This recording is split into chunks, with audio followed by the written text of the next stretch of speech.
Creak, creak. In my wedding dress, I stood frozen in front of my soon-to-be husband's waiting room. I heard a strange noise coming from inside, a small shaking sound of a table and a raspy voice.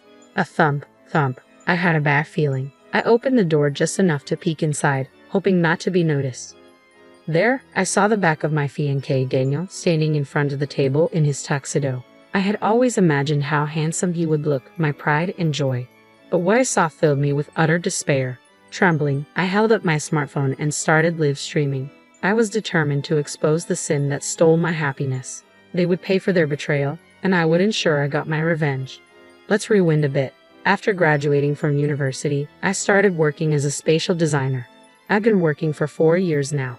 While being a designer sounds glamorous, the reality is that the salary is low and the workload is heavy, especially on weekends. I've been working tirelessly, and recently, I've been entrusted with designing stores for famous brands. I finally felt like I had made it. At the peak of my career progress, my boyfriend Daniel proposed to me. We met through a mutual friend during our university years and started dating as sophomores. Daniel, who was both academically and athletically gifted, was popular at the university. He graduated with honors and excelled in the futsal club. Even after we started dating, girls who were popular on campus continued to confess their feelings to him. My friends thought he seemed like a playboy, but I never doubted his faithfulness.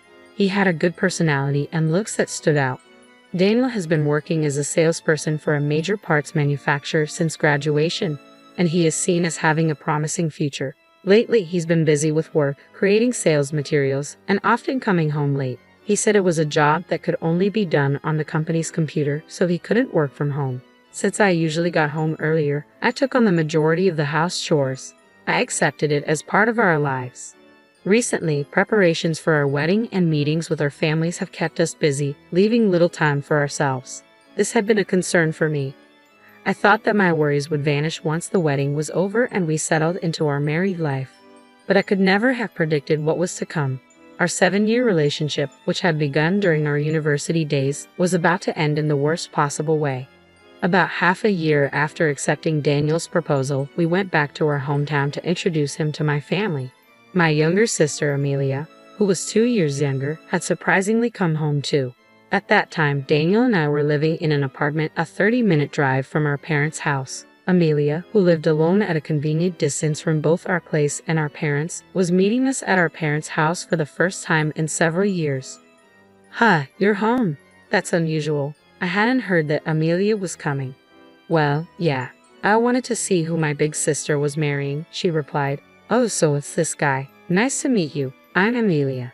She was always overly friendly, but something about Amelia's sweet, babyish voice bothered me a little. "Nice to meet you. I'm Daniel," he greeted back in a gentlemanly way. The way Amelia grinned at that moment made a strange discomfort grow inside me, but I didn't think much of it, as Daniel didn't seem to react unusually. My sister Amelia and I are polar opposites. Amelia, who is good at winning people's hearts, always gets what she wants. She's not exactly a beauty, but her charming smile captures people's hearts. Despite attending a high school with strict rules, she was never disciplined for things like dyeing her hair or shortening her skirt. I know she received more allowance from our parents than I did, being the older one. From the day she was born, she seemed to know what to say to please others and act in a way that made her liked by everyone. On the other hand, our parents often told me that I was too serious and that I should be more like Amelia. Amelia currently works as a salesperson for a mobile phone company and has been there for 2 years. Apparently, she's consistently among the top 10 salespeople nationwide. My sister and I have completely opposite personalities. While we haven't fought since we grew older, we haven't been particularly close either. There were times I wished I could be more like Amelia, who knows how to navigate the world effortlessly. But now I have Daniel, and a happy life awaits us. Sure, there were moments when I felt envious comparing myself to my younger sister. But now, I was about to start a new family with the love of my life. I had a positive outlook on life at that time. 3 months passed, and we finished registering our marriage. Preparations for the wedding ceremony were steadily proceeding. I was mainly the one pushing forward with the wedding plans. Daniel, in his 4th year at the company and taking on more responsibilities, sometimes couldn't come home due to work. Initially, Daniel was enthusiastic about the wedding ceremony, but gradually he showed less and less interest. "Hey, about the wedding guests. I just got home and I'm tired. Can we do this another time? Besides, do whatever you like. I trust you. Oh, and I'll be coming home tomorrow. He would casually dismiss wedding topics like this. Deep down, I was frustrated, but I took a deep breath to calm myself down. Are you sure you're okay taking on so much work before the wedding? Aren't you tired? I'm fine, thanks. As the wedding ceremony approached, Daniel seemed more swamped with work. I wished he could show more concern about it as my fiancé. However, I tried to remain patient and supportive. I thought that Daniel being recognized at work and increasing his income was a good thing for us as a couple, and I tried to stay positive. Amidst all this, on a weekday night with only a month left before the wedding ceremony, Daniel, who had been coming home late as usual, came home unusually early. You came home early today. Dinner is ready, I said. Before I knew it, all the house chores had become my responsibility. Thanks, but more importantly, I have something to discuss with you, he replied. What's wrong? I asked, wondering why he seemed unusually excited. Do you want to get new cell phones? If we buy 2 at the same time, it's a good deal. Some I do business with said they can give us a bonus for introducing their services. It was true that I had been wanting to replace my cell phone, and Daniel had been complaining about his old one. But considering the expenses for the wedding ceremony, we needed to save money. What's the bonus? New models are expensive, aren't they? It's about $4,000 for 2. The bonus is $4,000.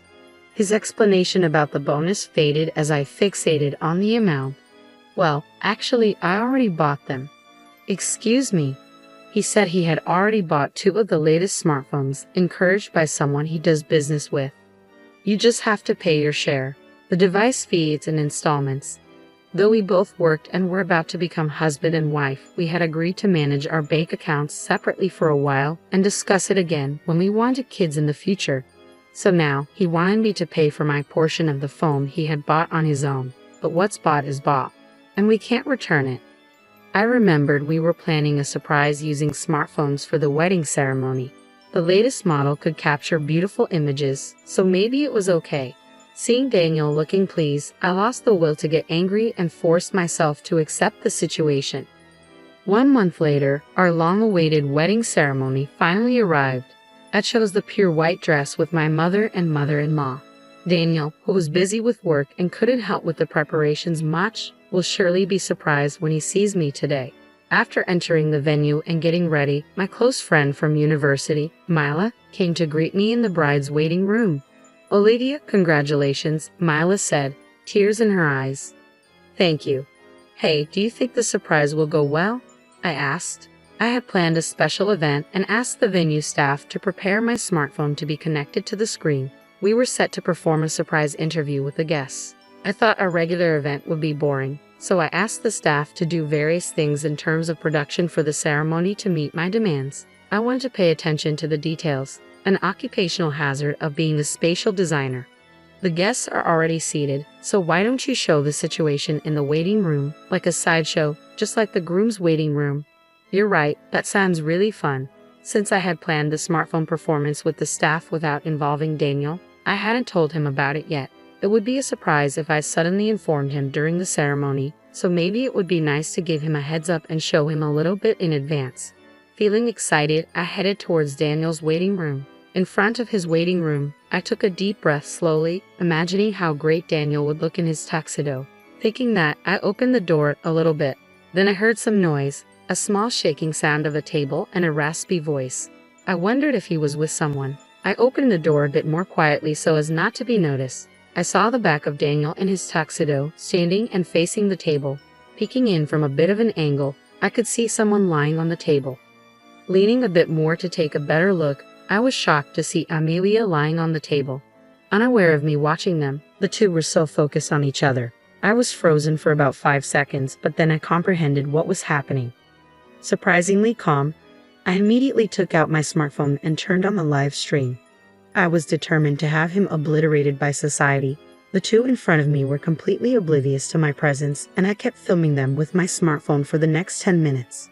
The venue staff had done an excellent job preparing for the surprise in the hall with the guests.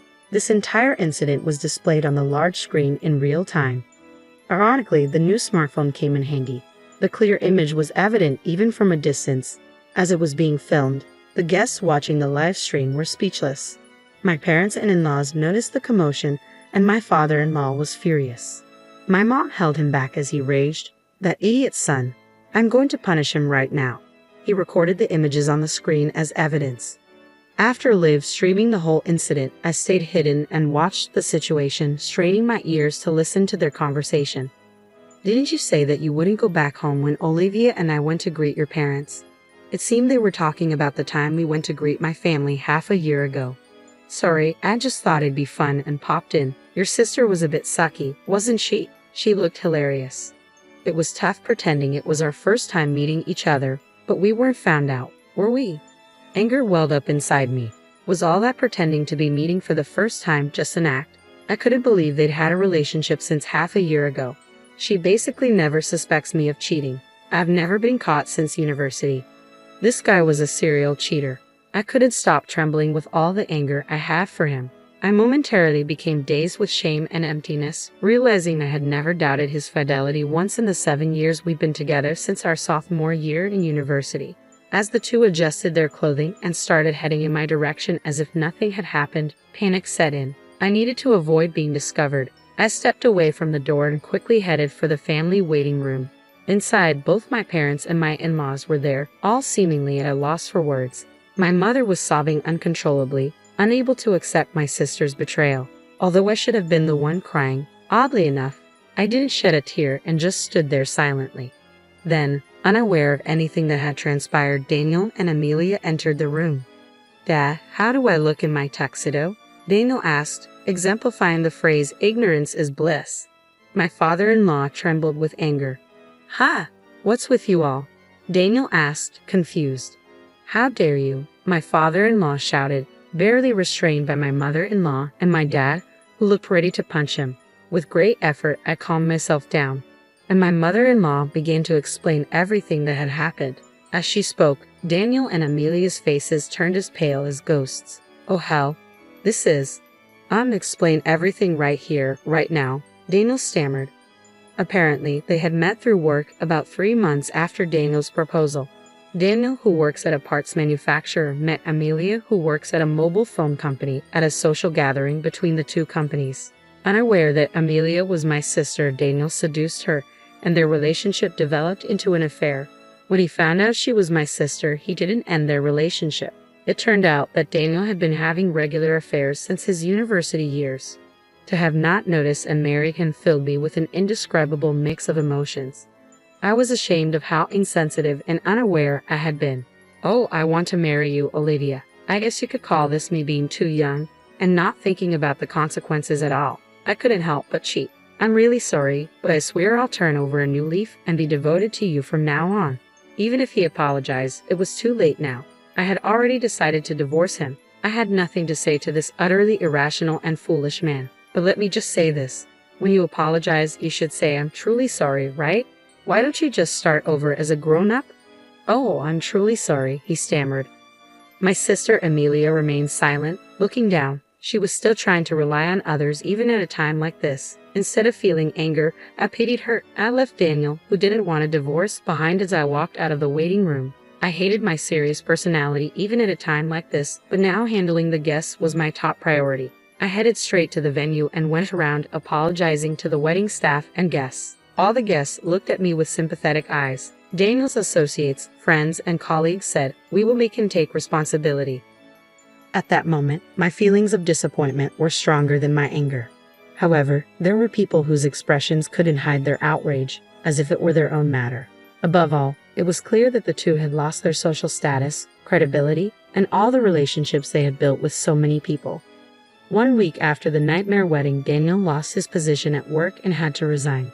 Several of our mutual friends from university were also invited, but all of them said they had cut ties with him. Amelia was also fired because Daniel's workplace contacted hers about their affair.